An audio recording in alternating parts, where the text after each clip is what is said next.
Assalamu alaikum dear students. I hope you'll be fine. We are studying chapter number 9 forces and machines. Students, today's our discussion topic is gears. Students, in previous classes we have discussed simple machines, wheel and axle, pulley, types of pulleys, pulley system. Basically these are all simple machines. Similarly, gears are also simple machines. Gears are the modified shape of wheel, यानी कि ये wheel और axle की जो है वो modification है। यानी इनके इर्द गिर्द जो है वो दंदाने बने होते हैं और ये दंदाने एक दूसरे के साथ फंस कर जो है वो फोर्स को मुंतकिल करते हैं।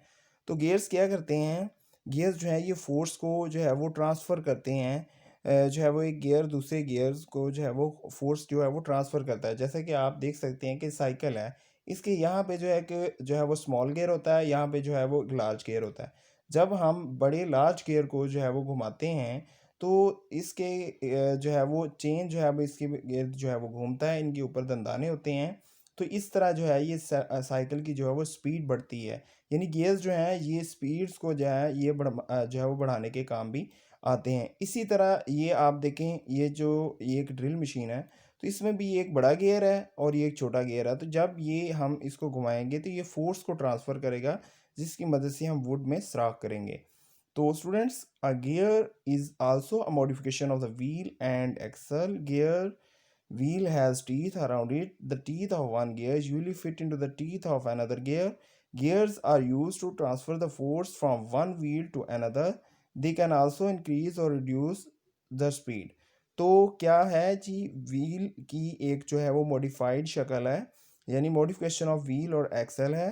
और इसके जो है वो इर्द गिर्द जो है वो दंदाने बने होते हैं और ये दंदाने जो हैं ये फोर्स को ट्रांसफ़र करते हैं। अब यहाँ पे क्वेश्चन ये बनता है कि आया गियर्स को क्यों यूज़ किया जाता है, इसकी जगह पे पुली भी काम कर सकती थी। वैसे ही सिंपल जो है वो गियर्स भी जो है वो सिंपल व्हील और एक्सल भी काम कर सकते थे। तो स्टूडेंट्स, गियर्स जो है ये फोर्स को जो है ये ट्रांसफ़र करते हैं इस तरह कि जो है वो स्लिपिंग प्रोसेस ना हो। जैसे कि आप देखें, फ़र्ज़ करें यहाँ पे ये जो साइकिल है इसके चेन पे यहाँ पे भी पुली, स्मॉल पुली लगी हो, यहाँ पे बड़ी पुली लगी हो। तो ऐसी जगह आएगी जहाँ पे हम साइकिल पे ज़्यादा जो है वो फोर्स लगाएंगे तो ये जो है चेन जो है ये स्लिप करेगा। यानी कि पुली होगी तो उसके ऊपर जो है वो बेल्ट होगा, तो बेल्ट जो है वो स्लिप है। तो इस स्लिपिंग से बचने के लिए गियर्स को यूज़ किया जाता है। ये टोटल फोर्स को ट्रांसफ़र करेंगे। जैसे कि जब हम स्पीड से बड़े गियर को घुमाएंगे तो साइकिल जो है वो स्पीड से जो है वो भागेगा।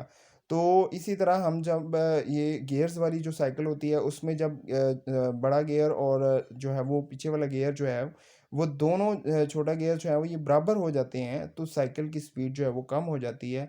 और इस तरह जब हम इसको स्पीड अप करना चाहते हैं तो हम नीचे जो है वो पीछे इसके जो है वो स्मॉल गियर पे कर देते हैं, यहाँ पे लार्ज गियर पे कर देते हैं, तो इस तरह साइकिल जो है वो स्पीड से भागता है।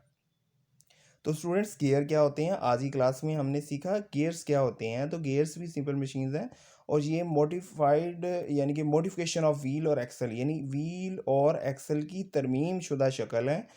और बेसिकली ये व्हील और एक्सल ही हैं, लेकिन इसकी तरमीम शुदा शक्ल क्यों है, क्योंकि इनके इर्द गिर्द जो है वो दंदाने बने होते हैं और इनके टीथ, जिनको टीथ कहा जाता है, और ये टीथ जो है ये दूसरे जो है वो इनके साथ फिट होते हैं। जैसे कि ये देखें, इसमें चेन में यहाँ पे टीथ जो है ये फिट्स हैं।